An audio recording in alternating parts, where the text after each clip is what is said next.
10h. Radio Côte d'Ivoire, le bulletin d'info. Mireya Kédié. Bonjour à tous. La junte militaire malienne et la CEDEAO vont se rencontrer ce mardi à Accra. Le président Nana Akufo-Addo, président en exercice de la CEDEAO, a dépêché hier un avion à Bamako pour assurer le transport de la délégation. Militaire malienne. On se rappelle que lors du 57e sommet de la CEDEAO à Niamey au Niger, les chefs d'État de l'organisation régionale avaient donné à la junte jusqu'au 15 septembre, c'est-à-dire aujourd'hui, pour céder le pouvoir à un civil. À ce jour, rien n'y fit, d'autant plus que les concertations nationales ont laissé paraître des divergences sur la question. Il s'agira donc pour les militaires de faire des propositions sur la transition au cœur de toutes les divergences, tant au plan national qu'au niveau de l'organisation régionale. Le chef de l'État, le président Alassane Ouattara, qui prend part à cette réunion, a quitté ce matin Abidjan pour Accra. L'ONU se dit inquiète après la mort de 10 réfugiés sud-soudanais en Ouganda. Le camp de Rino, à l'ouest du pays, a été attaqué par des habitants en représailles à une dispute entre réfugiés et locaux. Ce camp, proche de la frontière avec le Soudan du Sud, accueille près de 100 000 Sud-Soudanais ayant fui la guerre civile meurtrière dans leur pays. L'ONU appelle à un renforcement de la sécurité et à l'ouverture d'une enquête. Au Nigeria, le prix du carburant a été multiplié par 2 en un mois, 15% d'augmentation à la pompe, et le gouvernement n'est plus en mesure de subventionner une partie des coûts du pétrole et d'assurer ainsi à la population un carburant bon marché. Le gouvernement qui doit faire face à une crise économique sévère suite au coronavirus. Vous êtes sur Radio Côte d'Ivoire. Les candidats pour la présidentielle du 31 octobre prochain sont connus. Sur 44 candidatures réceptionnées par la commission électorale indépendante, seulement 4 ont été déclarées recevables par le Conseil constitutionnel. Il s'agit du président du RHDP, Alassane Ouattara, celui du PDCI, Henri Konan Bédié, du candidat du FPI, Pascal Afine-Guessan, et du candidat indépendant Kwadjo Konan-Bertin, dit Kakabe. Ces 4 candidats ont été déclarés éligibles par Koné Mamadou, le président du Conseil constitutionnel. La liste définitive des candidats à l'élection du président de la République du 31 octobre 2020 est arrêtée ainsi qu'il suit. 1. Alassane Ouattara. 2. Afine-Guessan Pascal. 3. Bédié Konan Aimé Henri. 4. Kwadjo Konan-Bertin.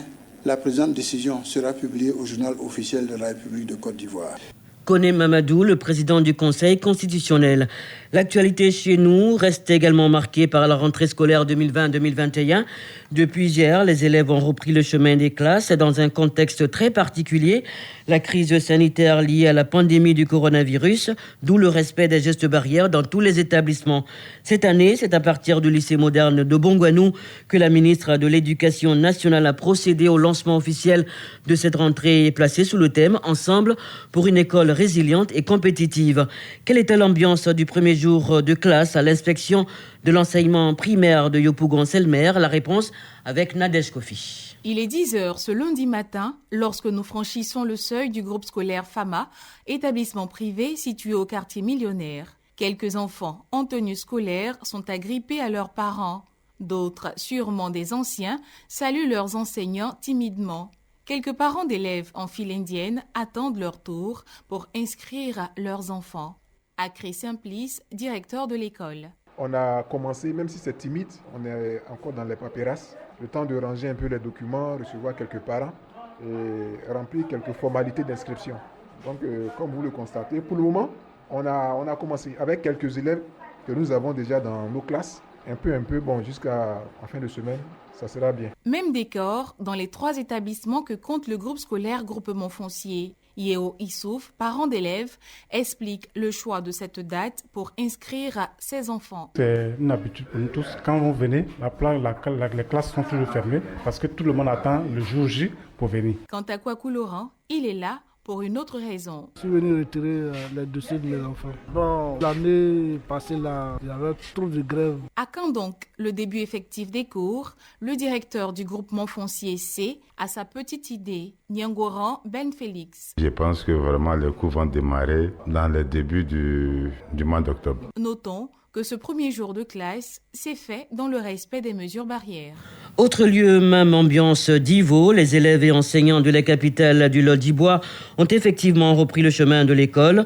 Inscription, liste de fournitures, c'est ce à quoi s'attellaient les parents dans la plupart des écoles visitées par notre correspondant sur place, Gervais Amani. L'affluence n'était pas au rendez-vous lundi dans la quasi-totalité des établissements que nous avons visités. Des mesures ont été mises en place dans tous les établissements dans le cadre de la lutte contre la Covid-19. C'est le cas du Collège Le Jour, un établissement situé au quartier Boudoukou. Begré Agnès est la directrice de cette école, elle explique. L'accent est mis sur les dispositifs pour freiner l'élan de cette pandémie-là. Et donc, au sein de l'établissement, depuis mars d'ailleurs, nous avons un dispositif de lavage de mains. Nous en avons 15 dans notre établissement. Et nous avons les pots de gel dans les différents bureaux. Et nous exigeons donc les cache-nez. Pour ce qui est du thème de cette année scolaire, le sous-directeur du collège Akonda de Divo a rassuré que toutes les dispositions sont prises pour la bonne exécution des recommandations édictées par la ministre de l'Éducation nationale. Le thème, tel que ça a été dit, est ensemble pour une école résiliente et compétitive. Je pense que c'est un thème qui a été bien choisi. Il nous appartient en tant qu'acteurs faire en sorte que ce thème-là soit d'actualité. Cette année, le collège Divine Famille de Divo s'est engagé dans la lutte contre les grossesses en milieu scolaire. Sur ce sujet, écoutons Jean-Baptiste Brou, il est le chargé de communication de cette école. Nous avons toujours des séances de sensibilisation, surtout qu'au collège Divine Famille, nous avons un club santé qui est animé par les élèves eux-mêmes et assisté, parrainé par un enseignant. Et nous invitons souvent même des sages-femmes, des médecins qui viennent pour faire des conférences et sensibiliser nos élèves. La rentrée scolaire est également effective dans le département de Lakota. Gervais Amani, Divo pour Radio Côte d'Ivoire. À Mons, ce début de rentrée scolaire reste encore timide. Les établissements scolaires et les salles de classe sont prêts à accueillir les élèves, mais ceux-ci traînent encore les pas, nous dit Gervais Kwasi. Dans la plupart des écoles primaires visitées, rien ne présage la reprise des cours.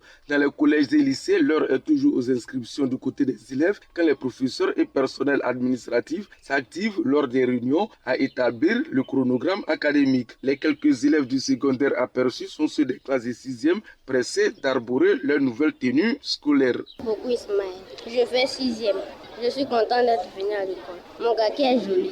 Maintenant, c'est kaki pantalon et je suis content. Interroger les parents d'élèves disent être confrontés à des difficultés financières, d'où ce manque d'engouement devant les bureaux d'inscription d'élèves. Doumbia Boulay, là, c'est vraiment chaud.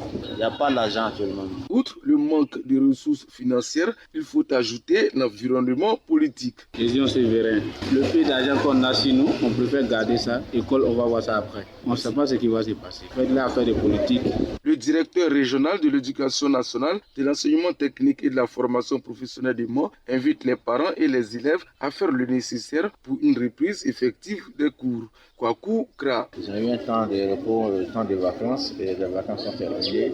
Et il faut qu'ils accompagnent les enfants à l'école afin qu'ils puissent recevoir les enseignements. Des précautions ont été prises contre la maladie Covid-19. Les dispositifs de lavage des mains, le port des masques, tout est mis en œuvre pour que la Covid-19 ne passe pas par l'école. Les élèves, je leur dirais que c'est maintenant qu'ils doivent préparer leur avenir. L'examen commence aujourd'hui. Dans l'ensemble, il faut noter que la rentrée scolaire 2020-2021 est très timide. Gervais Kwasi, Mans, Radio Côte d'Ivoire. Le ministère de l'Intégration africaine et des Ivoiriens de l'extérieur est en train d'actualiser le plan d'assistance au retour volontaire des migrants. En 3 ans, ce sont 7000 migrants qui ont déjà regagné la Côte d'Ivoire par le biais de l'OIM, l'Organisation internationale pour les migrants. Ce plan actualisé est depuis hier au centre d'un atelier ici à Abidjan. Marina Skram, la chef de mission de l'OIM, salue l'engagement des autorités ivoiriennes à garantir la réinsertion des migrants. On l'écoute.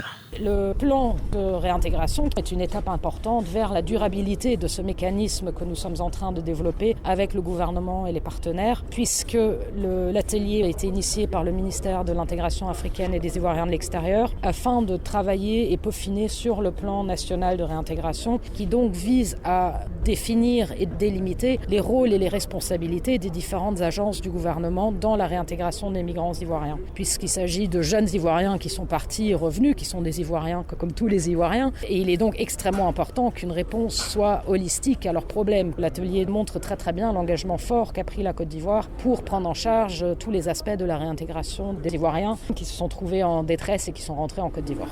Ce bulletin est terminé. Merci. Prochain rendez-vous 12h. Je serai là.